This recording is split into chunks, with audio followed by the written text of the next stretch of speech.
దేశంలో ఏ ఆలయంలో లేని సనాతన సంప్రదాయాలు, ఏ ఆలయంలో లేని ఆధ్యాత్మిక విశిష్టత, ఎక్కడా లేనన్ని ఉత్సవ మూర్తుల వైభవం, అనేక రకాల దివ్య శక్తులకు నిలయం ఆలయం.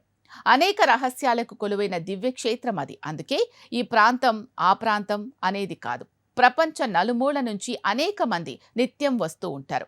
ఎన్నిసార్లు స్వామిని దర్శించుకున్నా తృప్తినివ్వదు. అలాంటి అద్భుత దివ్యాలయంలోని వినూత్న శక్తుల రహస్యాలు ఏవి? అవి ఎక్కడున్నాయి అని అనుకుంటున్నారా? ప్రపంచంలో ప్రసిద్ధిగాంచిన విశిష్ట ఆలయం శ్రీ వెంకటేశ్వరుడు స్వయంగా వెలసిన తిరుమల వైకుంఠ క్షేత్రం. ఈ ఆలయంలో ఉన్నన్ని పురాతన సంప్రదాయాలు, పూజా కైంకర్య విధానాలు, గర్భగుడిలో కొలువైనన్ని ఉత్సవమూర్తులు దేశంలోనే కాదు కదా, ప్రపంచంలో ఏ ఆలయంలో కూడా లేవు. గర్భాలయంలో మూల విరాట్తో పాటు అక్కడే కొలువైన 5గురు దేవతామూర్తులకు నిత్యం ప్రత్యేక పూజలు, నివేదనలు జరుగుతాయి. శ్రీవారి ఆలయంలో కొలువైన ఉత్సవమూర్తులకు ఒక్కో మూర్తి ఒక్కో రకంగా పూజా విధానాలు, నివేదనలు నిత్యం జరుగుతాయి.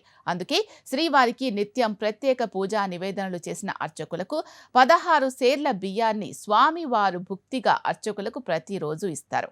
అలా నిత్యం పూజలు అందుకుంటున్న దేవతామూర్తుల్లో మొదటిది ధ్రువబేర, రెండవది కౌతుకబేర, మూడవది ఉత్సవబేర, నాలుగవది ఉగ్రబేర, ఐదవది బలిబేరగా 5 రకాల ఉత్సవమూర్తులు శ్రీవారి ఆలయంలో కొలువై నిత్య పూజలు అందుకుంటున్నారు. తరతరాల చరిత్ర గల శ్రీవారి ఆలయంలో స్వామివారికి పూర్వం నుంచి నేటి వరకు వైఖానస ఆగమోక్తంగా పూజా కైంకర్యాలు జరుగుతున్నాయి. శ్రీవారి ఆలయంలో దివ్య శక్తులు ఇమిడి ఉండడానికి పంచబేరాలు ఉండడమే ప్రధాన కారణమని శ్రీవారి ఆలయంలో తరతరాలుగా పనిచేస్తున్న అర్చకులు పేర్కొంటున్నారు. 9.5 అడుగుల ఎత్తుగల శాలిగ్రామ విగ్రహం తిరుమల కొండపై స్వయంగా వెలసింది. దీన్నే ధ్రువబేర అని అంటారు. నిత్యం పూజలు అందుకుంటూనే వారానికొకసారి ఈ విగ్రహానికి అర్చకులు, ఆగమ పండితులు అతి పవిత్రంగా అభిషేకాలు నిర్వహిస్తారు.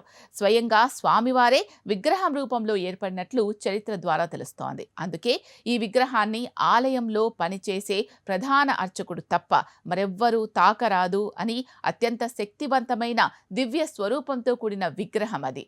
ఎంతో పవిత్రతతో కూడుకున్న పచ్చ కర్పూరంను స్వామివారికి నుదుటన నామాలుగా ధరింపచేస్తారు. ఈ సంప్రదాయం శ్రీవారి ఆలయంలో తరతరాలుగా కొనసాగుతోంది. 1500 సంవత్సరాల క్రితం సమవై అనే పల్లవ రాణి సమర్పించిన 12 అడుగుల ఎత్తుగల వెండి విగ్రహం భోగ శ్రీనివాసమూర్తి విగ్రహం ఇది. శ్రీవారి గర్భాలయంలో మూల విరాట్ పాదాల వద్ద దీన్ని ప్రతిష్ఠించడం జరిగింది. అప్పటి నుంచి నేటి వరకు 1500 సంవత్సరాలుగా నిత్యం పూజలు అందుకుంటోంది. దీన్నే కౌతుక బేర అంటారు. ప్రతిరోజు తోమాల సేవలో పాలు, కుంకుమ అభిషేకాలు జరుగుతాయి. అలాగే రాత్రిపూట ఏకాంత సేవ కూడా ఈ భోగ శ్రీనివాసమూర్తికే జరుగుతుంది.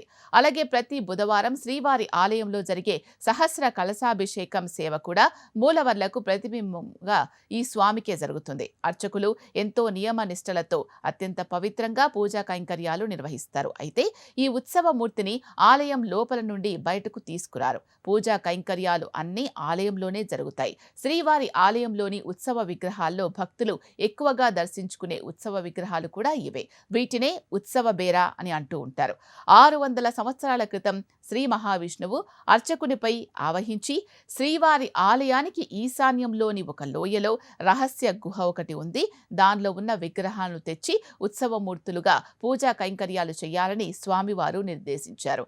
దాని మేరకు అర్చకులు వెళ్లి రహస్య గుహలోని ఉత్సవమూర్తులను తెచ్చి ప్రతిష్ఠించి పూజలు నిర్వహిస్తున్నారు. అందుకే దీన్ని తమిళంలో మలై కని ఉండ్రు పెరుమాల్ అని పిలుస్తారు. మలై అంటే కొండ వంగిన లోయలోని లభించిన విగ్రహాలు అని అర్థం. అందుకే వీటిని మనం మలయప్ప స్వామిగా పేర్కొంటున్నాం. మలయప్ప స్వామి లభించిన రహస్య గుహ నేటికీ ఉందని ప్రధాన అర్చకులు పేర్కొంటున్నారు. ఇలాంటి విశిష్ట దేవతామూర్తులు కొనువై ఉన్నందునే శ్రీవారి ఆలయంలో దివ్య శక్తులు నెలకొన్నాయి. ఏ భక్తుడు వెళ్లి స్వామివారిని దర్శించుకున్నా తిరిగి దర్శించుకోవాలి అన్న ఆతృతే తప్ప బాగా దర్శించుకున్నాం అన్న సంతృప్తి ఎప్పటికీ ఉండదు. అందుకే తిరుమలలో శ్రీవారిని దర్శించుకునే వారి సంఖ్య రోజు రోజుకు విపరీతంగా పెరుగుతుంది.